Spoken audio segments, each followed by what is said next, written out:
जय गौ माँ जय गोपाल। गौ माता एक बहुत बड़ा साइंस है, उसकी महिमा को हमें जानना पड़ेगा। अगर आप 1 चम्मच गोघृत का गोबर के कंडे पर डालते हो तो उससे 1 टन ऑक्सीजन पैदा होती है। तो विचार करो गौ माता हमारे लिए कितनी मूल्यवान है। जो हमारी गौ माता आज गलियों में ठोकरें खाने को मजबूर हैं, उस गौ माता की महिमा को जान लो। फिर दोबारा मानव जन्म पता नहीं कब मिलेगा। 84 लाख के चक्कर में हम पड़ने वाले हैं, क्योंकि हम इतने अच्छे तो कर्म नहीं कर रहे कि हमें 84 लाख से छूट जाएंगे हम। तो यही मानुष चोला मिला है, इसी में आप नाम जप कर सकते हो, इसी में आप गौ माता की पूजा सेवा कर सकते हो, जिससे हमारा भव पार होने के लिए भी रास्ता आसान हो जाएगा। प्रभु श्री राम और कृष्ण का अवतार वही होता है जहाँ पर बहुत सी गौएं हो, यानी गोकुल हो। गोकुल किसी जगह का नाम नहीं है, गोकुल वही है जहाँ पर बहुत सी गौएं हो, क्योंकि नंद बाबा के यहाँ 9 लाख गौएं थी। तो आप भी गौ माता की पूजा कर लीजिए।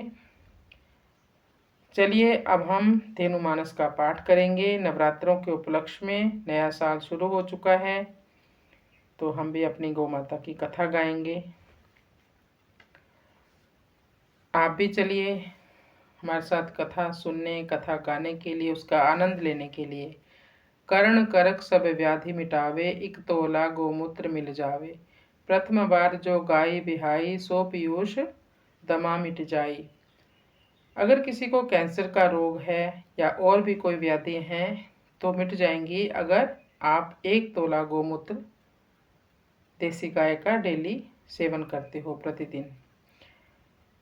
और प्रथम बार की ब्याई गाय का दूध जो पीयूष के बराबर होता है, अमृत के बराबर, उसे पीने से दमा जैसा रोग मिट जाता है। हरड़ी फल गोमूत्र भिगावा, दिवस रैन पुनि छाह सुखावा। गोधृत भुने चूर्ण करी राखी, भोजन बाद लगावे फांकी।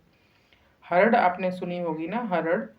उसको अगर आप गोमूत्र में भिगोकर 24 घंटे के लिए रख देते हो, जब आप उसको निकालो और उसको छाया में सुखाएं, जब वो सूख जाए तो गौ के घी में थोड़ा सा उसको हल्का सा भून लें और फिर उसका चूर्ण बनाकर एक डिब्बी में बंद करके रख लें। जब भी आप भोजन का खाएं उसके बाद उसको एक फाकी ले लें, थोड़ा सा ले लें।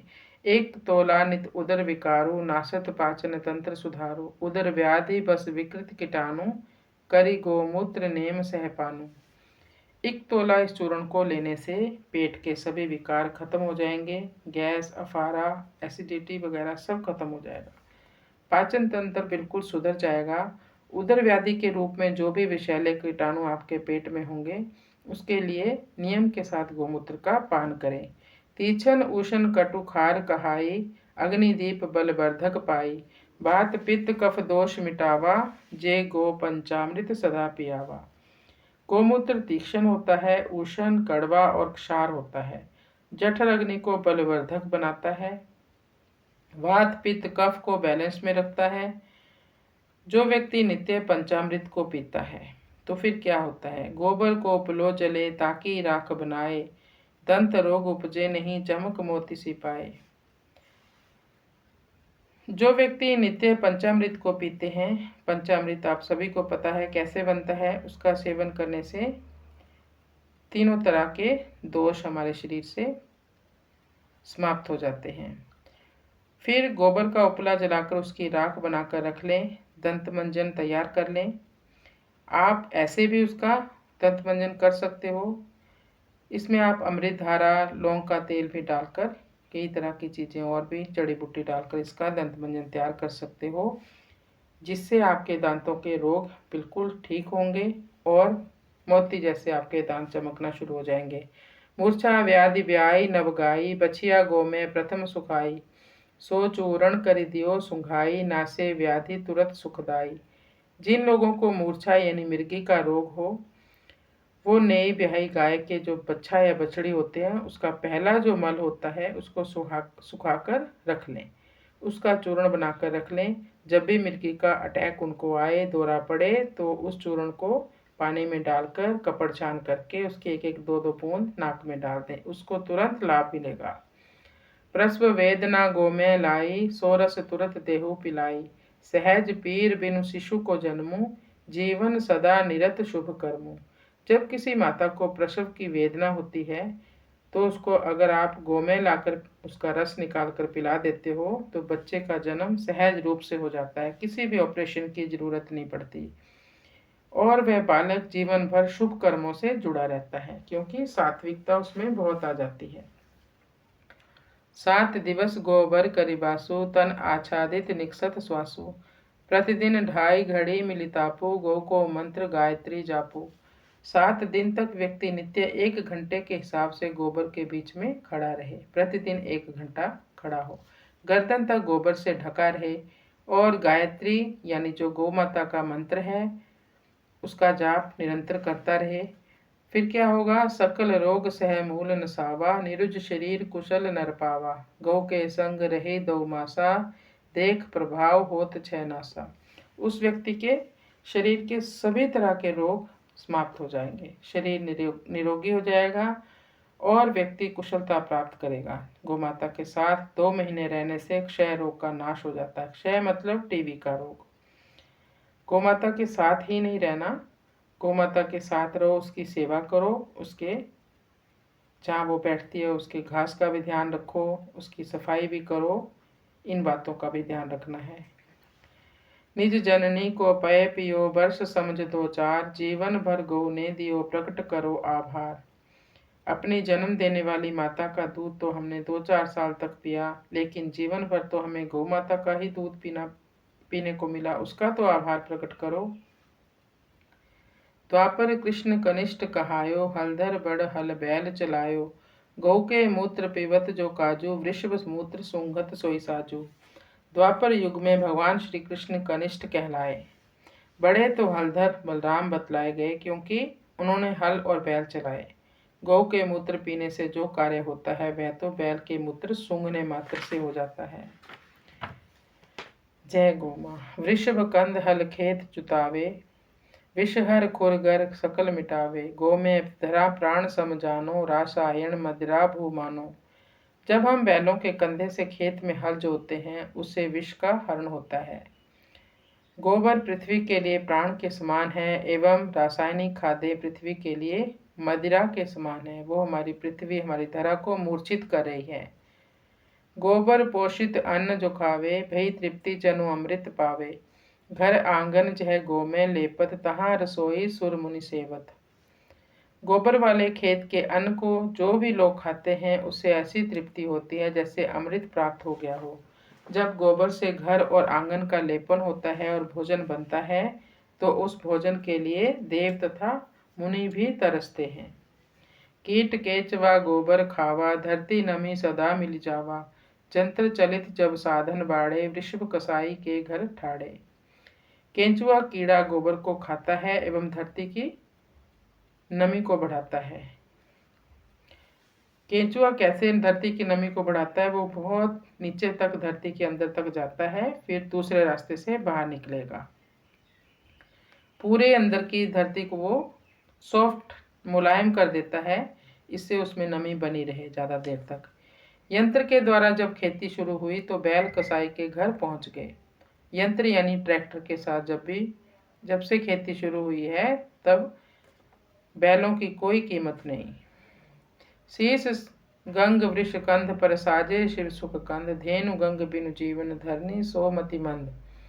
सिर पर गंगा एवं वृषभ कंध पर भगवान शंकर सुखदाता सुशोभित हो रहे हैं। गौ और गंगा के बिना जीवन जीने वाला धरती पर मंदमति है, मंदबुद्धि है। जननी गौ वृष जनक समाना, भाग्यवंत सुत करे सन्माना। बाल भवन जो निज शिशु राखे, निज करनी वृद्धाश्रम चाखे। जय गौ माँ, जय जय गोपाल। माता पिता के समान ही गाय और बैल हैं। भाग्यशाली पुत्र ही इनका सम्मान करते हैं। जो माता पिता अपने बच्चों को बचपन में ही बाल भवन या क्रैश में रखते हैं उन्हीं माता पिता को बुढ़ापे में वृद्धाश्रम में रहना पड़ता है। अगन्य कही सदग्रंथ उचारे, प्राण दंड गो घातक धारे, प्राण वायु नित करे प्रबाहु, उपमा ढूंढ मिले नहीं काहू।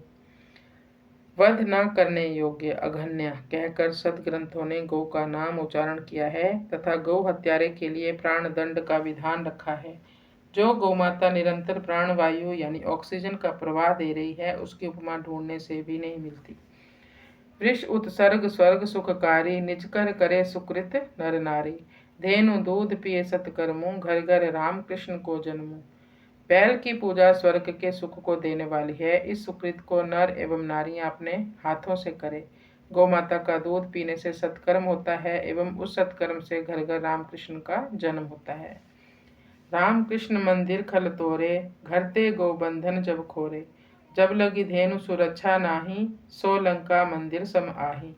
रामकृष्ण के मंदिर दुष्ट लोगों ने तोड़ डाले। जिस दिन से हमने गौ के बंधन खोले, जब से हमने गौ माता को घर से बाहर निकाल दिया, जब तक गाय की सुरक्षा नहीं होगी तब तक मंदिर लंका के मंदिर के समान होंगे जिनको हनुमान जी ने जला दिया था। हरि निर्मित मंदिर बड़ो काम धेनु भल नाम। सो मंदिर दर दर फिरे करियो हरि को काम। भगवान हरि के द्वारा निर्मित मंदिर सबसे बड़ा है, उसका ही भला नाम कामधेनु है। वह मंदिर आज धर धर भटक रहा है, इसलिए उठो और हरि का काम करो। उपमा धेनु कतौ नहीं कोई गौ समान केवल गौ होई। गौ गुर दियो जगत के हेतु भव निधि पार चढ़ाई सेतु। गाय की उपमा कहीं भी कुछ नहीं है। गौ के समान केवल गौ ही होती है। जगत के लिए गुरु के रूप में गौ दी है। जो लोग भवसागर से पार होना चाहते हैं उनके लिए यह सेतु का काम करती है। गौ वृष बीच बसत नित राधा पीत धार बहत निर्बाधा। श्री श्रीमंत श्रीमती गाई सुख गुरु कृष्ण प्रिया गौ माई। गाय और बैल के बीच में नित्य राधा जी बसती हैं, वही निर्बाध प्रीत की धार है। श्रीमंत और श्रीमती में जो श्री है वह गाय ही है। सुखदेव की गुरु एवं श्री कृष्ण की प्रिया गौ माता ही है। नौलख धेनु कृष्ण संगचारी श्री हरि माधव भैव मुरारी। वृषभ एक गिरिराज कुमारी विश्वनाथ शिव बन्यो पुरारी। 9 लाख गायों के साथ श्री कृष्ण घूमे। श्री हरि माधव जिस प्रकार मुरारी बन गए, वैसे ही एक बैल और गिरिराज कुमारी पार्वती के साथ रहने से विश्वनाथ शिव पुरारी बन गए। जप तप जोग यज्ञ अरुदानु गो संस्तुति बिनु नहीं परमानु। प्रथम धेनु पुनि धन सब पावा जय अरु विजय सकल जस छावा। जप तप योग यज्ञ और दान गौ माता को संस्तुति दिए बगैर यह प्रामाणिक नहीं होते। सबसे पहले धेनु है, फिर सारे धन प्राप्त हो जाते हैं, जय और विजय सारा यश छा जाता है। गौ गायत्री अरु गुरु कहत 3 है एक। ज्ञान तत्व उपजत सब है यह गोपाल की टेक। जय गौ माँ जय गोपाल। गौ गायत्री और गुरु कहने को तो ये 3 है परंतु है एक ही। सबसे ही ज्ञान प्रकट होता है, यह बात गोपाल टेक रखकर कहता है। जय गौ माँ जय जय गोपाल जय गोपाल। राधा कृष्ण गोविंद गोविंद जय गोपाल राधा कृष्ण गोविंद गोविंद। हे गोपाल हे गोविंद हे गोपाल राधा कृष्ण गोविंद गोविंद। हे गोपाल राधा कृष्ण गोविंद गोविंद। हे गोपाल हे गोविंद हे गोपाल राधा कृष्ण गोविंद गोविंद। हे गोपाल राधा कृष्ण गोविंद गोविंद। हे गोपाल हे गोविंद हे गोपाल राधा कृष्ण